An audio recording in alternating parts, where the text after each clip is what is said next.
So here we have the Mercedes-Benz A180 on a 66 plate. So I'm going to start off by showing you around the outside of the car, and then we'll hop in and run through some controls on the inside. From the outside though, you can see it's a 5-door car with alloy wheels. Let's start off inside the boot and then work our way around the rest of it from there. As we approach the back of the car, you can see that we've got plenty of boot space, along with that 60/40 split folding rear seat should you wish to increase this space even further. Okay, so we're just going to work our way back around to the front of the car, and then we'll hop in and run through some controls on the inside. Now that we've done a full circle of it though, you can see it's in excellent condition the whole way round. Just briefly before we climb in, I think it's well worth seeing the interior from this exterior point of view. There's plenty to run through on the dashboard, so let's hop in and we'll do that now. Okay, now that we're inside the car, we're going to start with the dials. On the left-hand side, we have the speedometer and fuel gauge. On the right-hand side, the rev counter and coolant temperature gauge.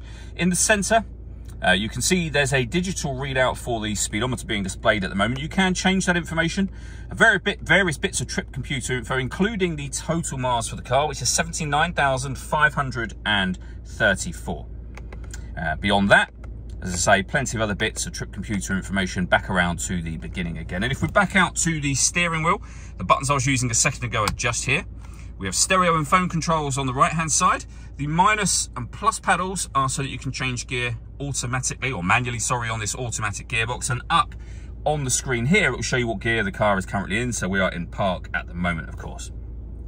Over in the center, we then have the main screen for the car. We're on the radio menu at the moment, as you can see, but you can access various other menus from on this screen, and they are all done using, or essentially you can do them all using this dial just here.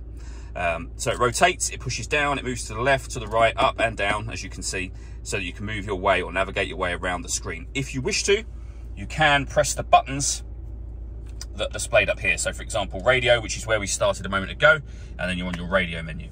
If I hit the media button, this is where you listen to your own music inside the car. There's plenty of ways of doing that, incidentally. And you can come up to where it says radio, and you'll be able to go through your radio stations, or you can go to media using the wheel, and again, you'll be able to listen to your own music. And one of the ways you can do it, as you can see, is Bluetooth audio.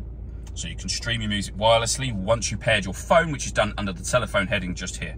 On top of all of that, if I pop the car into reverse, you will also see that there is a full color reversing camera with guidelines that show you what direction the car is headed in as well.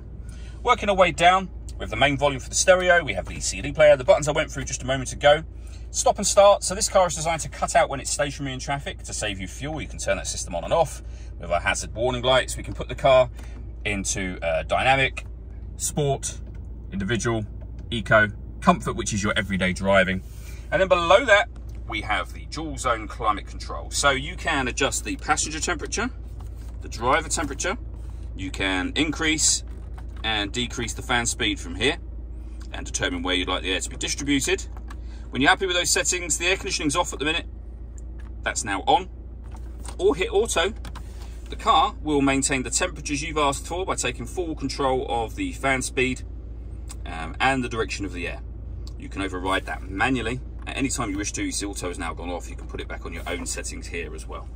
This section opens up to reveal a 12-volt charging socket and some storage. Similarly, we have more storage here as well.